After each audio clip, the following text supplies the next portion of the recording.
আসসালামু আলাইকুম everyone. Indian visa related নতুন আরও একটি ভিডিওতে ওয়েলকাম করছি আপনাদের সবাইকে। বর্তমানে বাংলাদেশি নাগরিকদের জন্য ভারত মূলত বিজনেস, মেডিকেল এবং ডাবল এন্ট্রি ভিসা চালু রেখেছে। ট্যুরিস্ট ভিসার বিষয়ে এখনও কোনো সুস্পষ্ট ঘোষণা আসেনি, তবে কিছু ক্ষেত্রে সীমিত পরিসরে অন্য ভিসাও কিন্তু দেয়া হচ্ছে।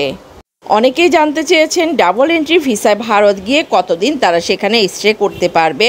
তাদের জন্য বলছি, ডাবল এন্ট্রি ভিসা সাধারণত 3 মাসের জন্য বৈধ থাকে এবং ভ্রমণের সময় আপনি 15 দিন পর্যন্ত ভারতে অবস্থান করতে পারবেন।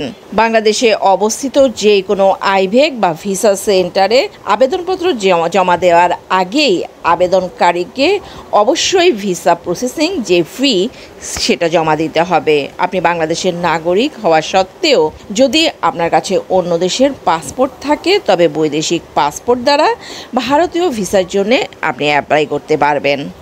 ভারতীয় ভিসা আবেদনপত্র প্রত্যাখ্যানের মেজর কিছু কারণ হচ্ছে, যদি আপনি জীবনের জন্য হুমকিস্বরূপ কোনো রোগে ভুগে থাকেন, মানসিক রোগী ভোগেন, এক্ষেত্রে শুধুমাত্র চিকিৎসার জন্য ভারত ভ্রমণ করতে পারবেন।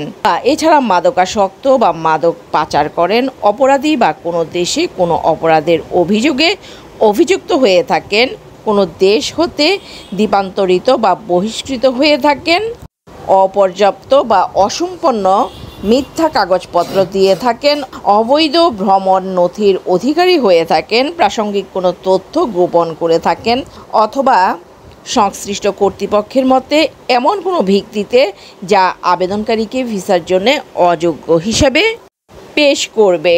কোনো কারণে ভিসা আবেদন রিজেক্ট হলে কী কারণে ভিসা রিজেক্ট হলো তা আবেদনকারীর কাছে মৌখিকভাবে বা লিখিতভাবে সেটা অবশ্যই জানানো হবে না।